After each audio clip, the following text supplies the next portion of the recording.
인내와 위로의 하나님이 너희로 그리스도 예수를 본받아 서로 뜻이 같이 갖게 하여 주사 한 마음과 한 입으로 하나님 곧 우리 주 예수 그리스도의 아버지께 영광을 돌리게 하려 하노라. 그러므로 그리스도께서 우리를 받아 하나님께 영광을 돌리신 같이 너희도 서로 받으라.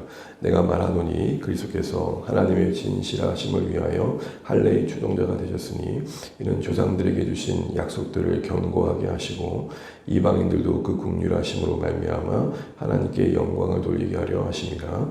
기록된 바 그러므로 내가 열방 중에서 주께 감사하고 주의 이름을 찬송하리로다 함과 같으니라. 또 이르되 열방들아 주의 백성과 함께 즐거워하라 하였으며 또 모든 열방들아 주를 찬양하며 모든 백성들아 그를 찬송하라 하였으며 또 이사야가 이르되 이새의 뿔이 곧 열방을 다스리기 위하여 일어나신 이가 있으니 열방이 그에게 소망을 두리라 하였느니라. 소망의 하나님이 모든 기쁨과 평강을 믿음 안에서 너희에게 충만하게 하사 성령의 능력으로 소망이 넘치게 하시기를 원하노라. 아멘.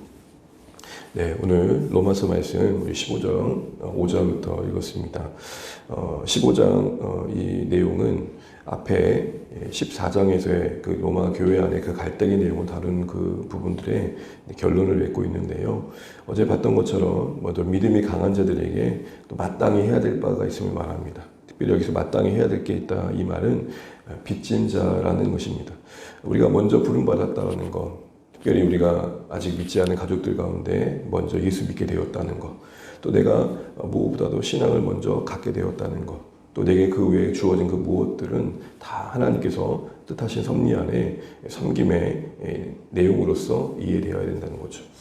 먼저 부름받은 우리에게 이제 막 새 가족, 이제 막 예수 믿는 사람들을 섬겨야 되는 것, 바로 이런 내용들을 다루고 있는 것입니다. 그러면서 바울은 어제 자연스럽게 이 모든 일이 가능하도록 위해서 우리 기쁨을 뛰어넘기 위해 예수님을 바라봐야 된다라고 말씀드렸습니다.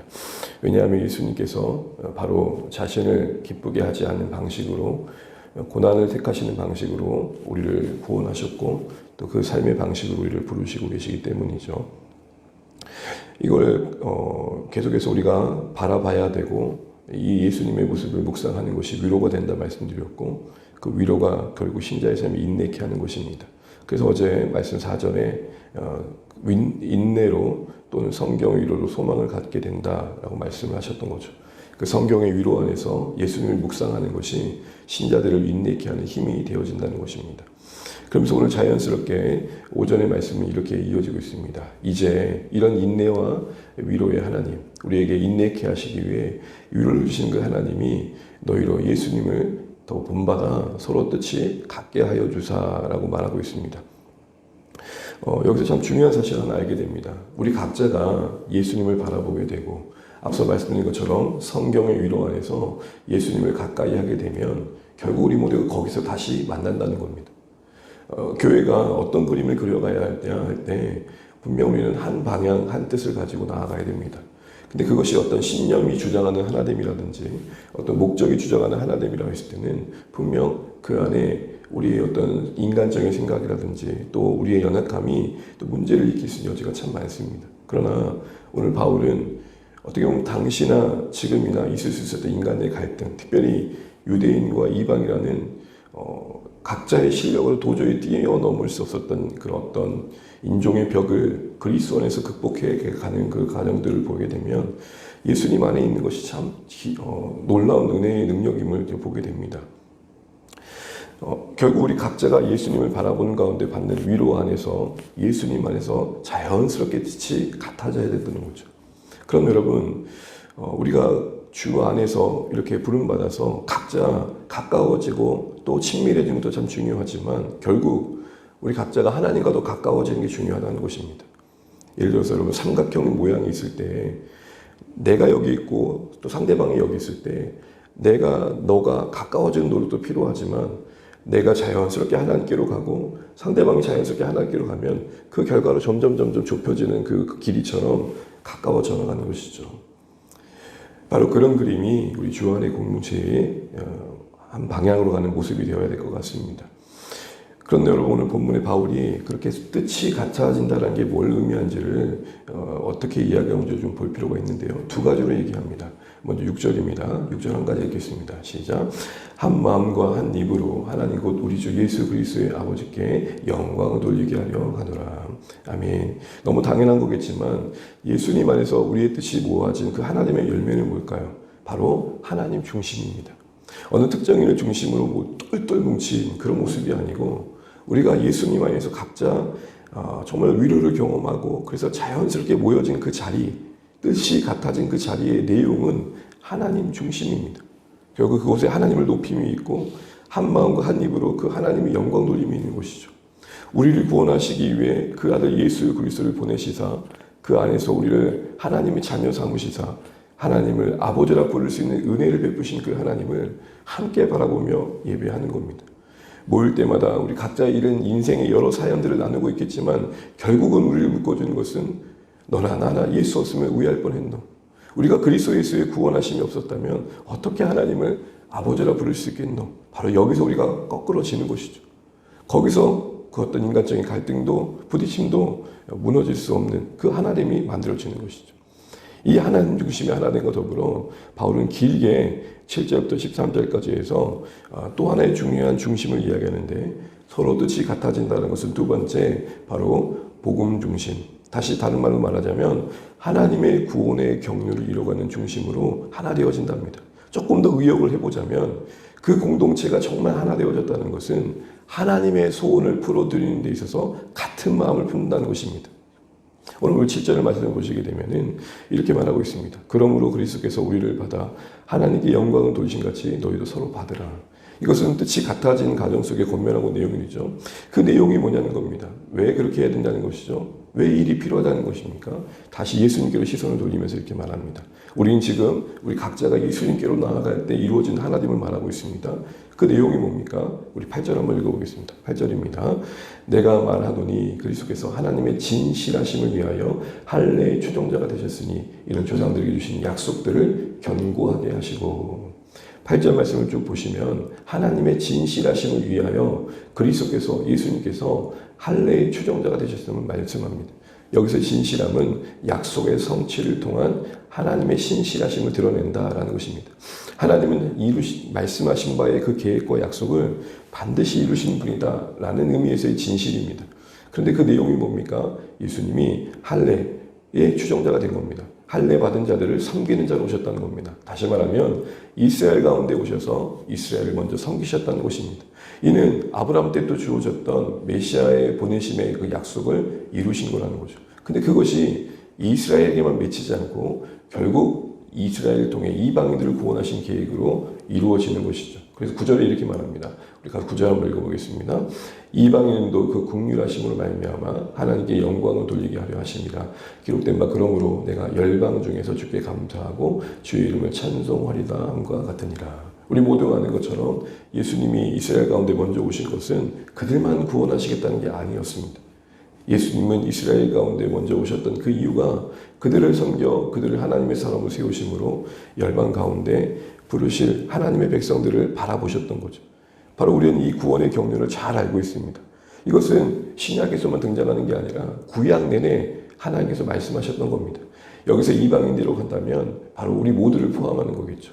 또한 주께로 돌아갈 수많은 영혼이며 또한 우리가 지금 돌아오기를 간절히 바라고 있는 한 영혼들일 것입니다. 그런데 그 일이 구약에서부터 내내 말했다는 것을 강조하기 위해서 10절을 보시면 또 이르되 열방들아 주의 백성과 함께 즐거워라 하셨다. 이렇게 말씀하셨다는 겁니다. 그 이후에 시편과 이사야의 말씀을 이용하는데 매번 매절마다 반복되는 단어가 하나 있습니다. 10절부터 12절까지 인용된 구약의 말씀에 반복되는 표현이 뭡니까? 열방들아. 11절에 열방들아. 12절에 열방을. 하나님이 온 세상을 구원하시기 위한 그 경륜을 염두하고 말하고 있는 것입니다. 바로 교회는 그리스도 안에서 한 뜻이 되고 같아진다는 것은 이 땅에 예수님이 오신 그 소원함, 주께로 돌아올 수많은 사람들을 함께 품는, 열방을 품는 교회가 되어져 가는 것입니다. 그것을 소망하는 것이죠. 그래서 13절에 결국 교회가 하나 되어진 그 결과물이 뭐냐라고 할 때 13절을 말합니다. 13절을 읽고 마치겠습니다. 함께 있습니다. 소망의 하나님이 모든 기쁨과 평강을 믿음 안에서 너희에게 충만하게 하사 성령의 능력으로 소망이 넘치게 하시기를 원하노라. 아멘. 이때의 소망은 뭡니까? 모든 열방이 그리스도 안에서 하나님을 예배하는 자들 되어지는 소망입니다. 그 비전을 말합니다. 근데 그 비전을 우리에게 주신 하나님, 그 비전을 이루신 하나님이 그 비전을 교회 가운데 함께 품기를 바랍니다. 그래서 여러분 13절 끝절에 그 소망의 하나님의 소망이 13절 끝절에는 교회 안에서 성령의 능력 안에서 함께하는 기쁨과 샬롬 안에서 결국 교회 안에 그 넘치는 소망 되길 바라고 계십니다. 무슨 말일까요? 교회가 그리스도 안에서 하나 된다는 것은 하나님께서 바라보신 한 영혼의 마음으로 우리가 똘똘 뭉치는 겁니다. 구령의 열정으로 하나 되는 겁니다. 말씀을 맺겠습니다. 사랑하는 주 안에 가족 여러분, 우리가 예수님 안에서 다시 만나야 된다는 것, 그래서 이루어진 서로 뜻이 같아진다의 결과물은 뭡니까? 하나님 중심입니다. 또한 복음 중심입니다. 이는 우리의 소원함이 하나님께서 그리스도를 땅에 보내신 열방을 구원하시는 그 소원함으로 뭉치는 겁니다. 주 안의 교회가 하나님의 은혜 안에 계속되는 동안 이 하나님 중심으로, 이 복음 중심으로 똘똘 뭉치면 좋겠습니다. 가깝게는 우리 안에 이 와락을 앞두고 구령의 열정으로 똘똘 뭉칠 수 있도록 기도하시는 이 새벽 되시고, 그런 하나됨 속에 열매 맺게 하시는 하나님을 바라보시는 주 안의 모든 공동체 되었으면 좋겠습니다. 이런 은혜를 함께 구하시고 또 오늘 하루도 주님의 은혜에 승리하시는 복된 한 달 되시길 바랍니다. 기도하겠습니다. 하나님, 오늘 주신 말씀 기도하겠습니다. 바울은 결국 유대인들과 이방인 출신의 그리스도인들이 하나 되기 위해서 그리스도 안에서 다시 만나야 된다고 말하고 있습니다. 정말 이 말씀이 계속 새롭게 와닿습니다. 사랑하는 주 안에 가는 여러분, 우리 예수 안에서 만나면 좋겠습니다. 내가 만난 예수님 안에서, 서로 만난 예수님 안에서 어느새 그 그리스도 안에서 만난 그 관계 속에 뜻이 같아지고, 그 결과물로서 오직 하나님 안을 예배하고 하나님 안을 섬기는 하나님 중심의 공동체가 되어지고, 하나님께서 이 땅을 갖게 그리스도 안에서 가지신 그 소망으로 온 열방을 부르시는 그 구원의 경륜으로, 복음의 중심으로, 구령의 열정으로 똘똘 뭉친 귀한 공동체 되어가면 좋겠습니다. 이를 위해서 함께 주님 안에서 우리 자신을 서로 만날 수 있는 은혜가 있게 해달라고 기도해 주십시오. 우리 모두가 예수님을 바라봄으로 만들어진 하나님이 있도록 기도해 주십시오. 교회를 위해서 기도해 주시고, 특별히 목장과 다가온 주 예배를 위해 기도해 주시고, 또 와락을 앞두고 품고 있는 VIP를 기도하겠습니다. 그리고 우리 수술 마친 세빈이, 그리고 우리 이명들이 기도해 주겠습니다. 세빈이는 그래도 많이 회복되어서 본 것 같습니다. 근데 이명재가 좀 많이 아픈 것 같습니다. 수술 통증 부위가 잘 가라앉고 회복될 수 있도록 기도해 주시면 좋겠습니다. 교회에도 우리 연약한 성도들을 기억해 주시고, 이 나라 민족을 위해서 이 땅의 교회에서 같이 기도해 주시면 좋겠습니다. 기도하겠습니다. 하나님, 오늘도 허락하시는 나를 말씀 안에서 기도하는 시작하게 됩니다. 주님, 우리가 주의 말씀을 붙들고 기도하니 감사합니다. 우리의 부족함을 불쌍히 여겨주시고, 예수님 안에서 우리가 서로를 용납하며 받아주며 함께 세워나갈 때 그 하나됨의 내용이 오직 하나님 중심이길 소원합니다. 오직 복음 중심이길 소원합니다. 구속의 경륜 가운데 하나님 아버지 열방을 향한 하나님의 계획에 동참하는 교회가로서 하나님 하나 되어지길 소원합니다. 오 하나님, 우리의 뜻이 같아짐이 인간적인 친밀함을 넘어 하나님 그리스도 안에서의 서로를 재발견함이 있길 소원합니다. 하나님 은혜 안에서 서로를 재인식하고 하나님을 예배할 수밖에 없으며 주의 소원함을 풀어주고 하나님의 마음을 시원케 해드리는 하나님 아버지 존재로서 교회 안의 공동체가 이 땅에 머물길 소원합니다. 이 이루어질 수 있도록 우리의 시선이 예수께로만 가게 도와주시고, 예수님이 어떻게 하셨을까, 오직 이 사실만을 주목할 수 있도록 역사하여 주시옵소서. 하나님, 우리를 불쌍히 여겨주시옵소서. 하나님, 우리를 붙들어 주시옵소서. 하나님, 우리 안에 주의 은혜가 임하게 하여 주시옵소서. 주님 도우시고 함께하옵소서. 하나님, 우리 세빈이를 붙들어 주시고 잘 보되게 하시고, 우리 명제 많은 통증 가운데 있다고 합니다. 하나님, 수술 부위를 붙들어 주시고 하나님 아버지 잘 회복될 수 있도록 도와주시옵소서. 하나님, 오늘 수고를 감당하고 사랑하는 손님들 일상을 붙들어 주시고 주님의 은혜 안에 머물게 하여 주시옵소서. 주님 도우시고 역사해 주시옵소서. 주님, 우리를 모두를 붙잡아 주시고 하나님 은혜 안에 거할 수 있도록 아버지 하나님 자비를 베풀어 주시고 하나님 우리 안에 감히 불쌍히 여겨주시고 하나님 불 가운데 있는 성도를 기억하여 주시옵소서. 주님 주 안에 교회를 붙들어 주시옵소서. 걸음걸음 선하게 인도하여 주시며 하나님의 뜻이 이루어지게 도와주시옵소서.